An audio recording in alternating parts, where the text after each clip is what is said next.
Сизге айтып бере турган окуям, хикаям биздин окуу учурубузда болгон. Мед университетте, мед академияда окуган учурубузда бизге бир жаңы мугалим келди.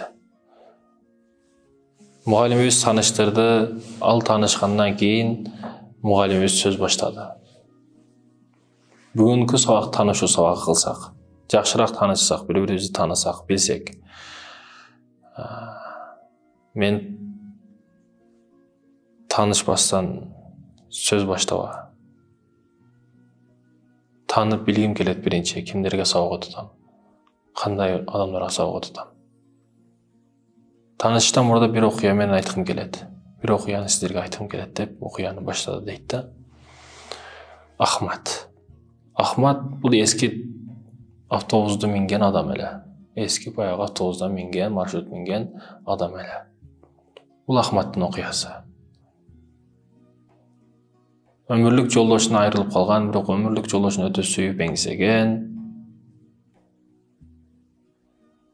Өмүрлүк жолдошун чындап сүйгөн адам эле. Кызы Фатима артында калды. Кызы Фатима атасын чексиз жакшы көрөт эле. Атасы күн сайын жакшылык улашыш максатында ар кандай адамдарды ар кайсы адрестерге, даректерине жеткизет эле дейт. Өзүнүн кезектеги адрестерине. Күнөрдөн бир күн Фатима кызын өзүнүн окуу жайына жеткизди, мед академиясына, башкасына жеткизгенден кийин окууга киргизип жиберип, өзү жумушка кетти. Өзүнүн ошол башкаруучусуга бүгүн канчанчы очередде экенмин? Бүгүн 5-номер, 5-очереддесиз. 5-кезек сиздики. Бүгүн аба ырайы айнып атат. Жамыр жагышы күтүлүүдө. Бүгүн биз иштейт экенбиз. Бүгүн сиз иштейсиз. Сиз иштейсиз, Ахмат ака. Окуу бүткөндөн кийин дейт, мени атам күтүп алды, үйгө алып барды. Ата ишке чыкпай эле коюңуз, жамырды көрүп атасыз, бир кырсыкты баштабаңыз, жамыр мына десем дагы чыкпай, элдерди жеткизиш керек өзүнүн дарегине деп кетти жумушка. Ахмат агабыз. Өзүнүн жумушунда барат экен, ар кандай адамдарды ар кайсы жерлерге жеткизет. Бир адреске адамды жеткизди, дагы кичине барат экен,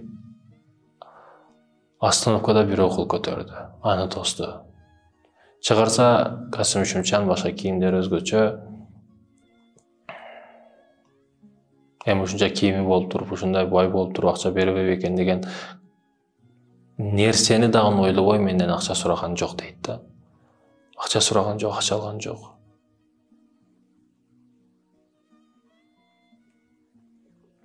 Не болду сизге? Эмне болду? Деп сөз салышты баштады. Мен жолдо барат экенмин, машинамды бир уруулар, тоноочуларды токтотуп, машинамды алып коюшту, урдап кетишти.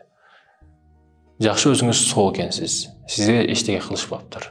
Машина табыла турган нерсе, темир нерсе, өзүңүз эчтеке болбопсуз. Сизди кайка алып барыш керек? Милицияга алып барайынбы? Жок, биринчи үйгө алып барыңыз, үйдөгүлөргө айтайын, анан милицияга өтүп барабыз экөөбүз деп сүйлөшүп кетип атат экен. Кетип жатса, айылдамада дагы бир канча адам кол көтөрдү. Кечиресиз, буларды дагы албасам болбойт. Булар дагы ар биринин өзүнө жараша көйгөй маселеси бар. Аларды алды. Алар дагы сөз баштап, рахмат сизге, жакшы токтодуңуз. Бир автобус токтоду бизге. Өтө жол автобусту көп күттүк. Ал токтогондон кийин бизге 5 дирхамдык жолду 10 дирхам деп айтты. Сен аны көтөрүп салды, башка кылды дегендей маселени кылды. Ан жолдо барып жатканыбызда машинасы бузулду, автобус бузулду, ал жагын бул жагын чукуду, бирок машина оңолгон жок. Бактыбызга сиз келип калдыңыз. Ыраазыбыз сиздин токтогонуңуз үчүн, рахмат. Алардын дарегине бир сом акчасыз жеткизип койду. Акчага кереги жок деп түшүрдү аларды. Мен үйүмө келдим. Үйүмө киремин, чыгамын, милицияга барабыз деп, күтүп туруңуз деп айтты. Bir учурда Ахмат эке деп чакырышты. Баштарда чуркап келип барсам, аял бала чакам үйдүн ичи газ жанып кетиптир. Аялым ичинде өзүнөн кетип жатат. Жардам бериңиз. Балларын көтөрдү, өзү аялын көтөрдү, ошентип алып чыгып, автобуска салып, больницага алып барышты. Больницага өз убагында жетип барганына байланыштуу өздөрү эч нерсе болгон жок, жалака жеген жок эч кимсе.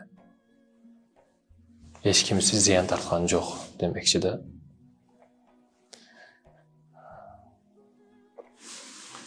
Атам ошентип бирөөлөргө жакшылык кылып, бирөөлөрдүн иши үчүн чуркап, өзүн ойлобогон жан эле.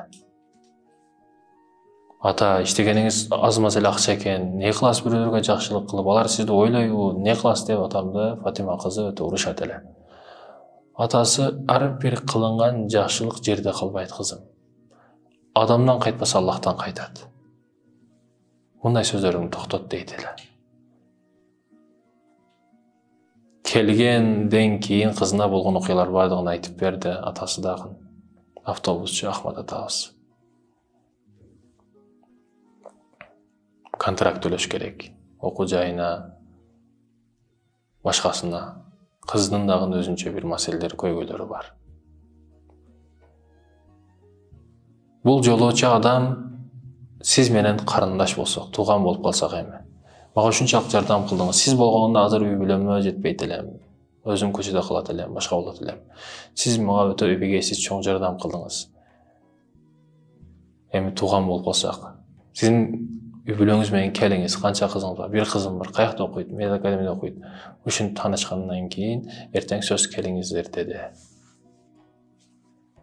Бүгүн конокко барышыбыз мүмкүн, деди Ахмат атасы. Фатима кызы окууга барды, окууда отурат экен, контракты ушул дагы бир экөөсү эле төлөй элек. Калган бардыгы төлөнгөн жарымы. Бир учурда чакыруу келди. Директор сизди чакырып атат, Фатима. Баланча кыз, Ахмат кызы Фатима сизди чакырып атат деген чакыруу болду. Туфли тарак деп алдында басып кетип жаткан эженин оюмду бөлүп, өзүм коркуп, эми айда берет экен деген ой менен кыжалат болуп кетип жаттым эле. Директор кабинетке киргизди.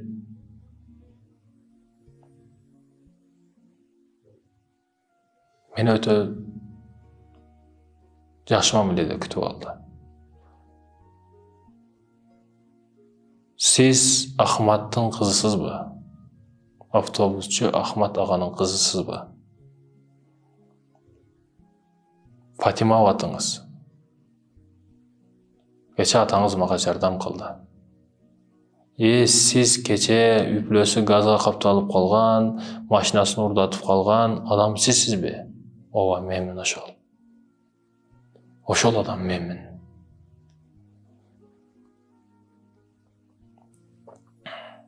Ошо урдаткан, газга кабылган адам менмин. Атаңыз мага өтө чексиз чоң жардам көрсөттү. Биз эми тууганбыз.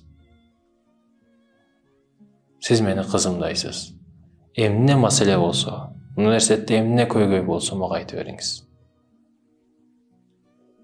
Университетimiz сиз үчүн ар дайым ачык.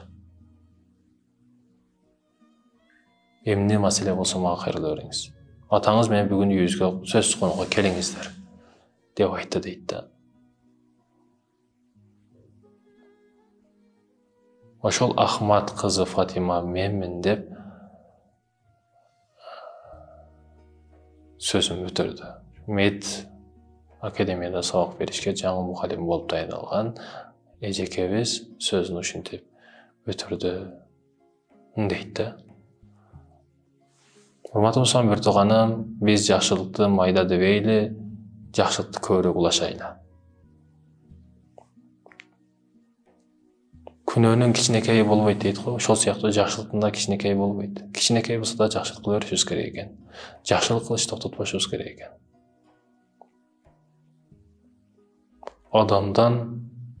Адамдын колунан жакшылык келет. Чындап адам болуш үйрөнүшүбүз керек.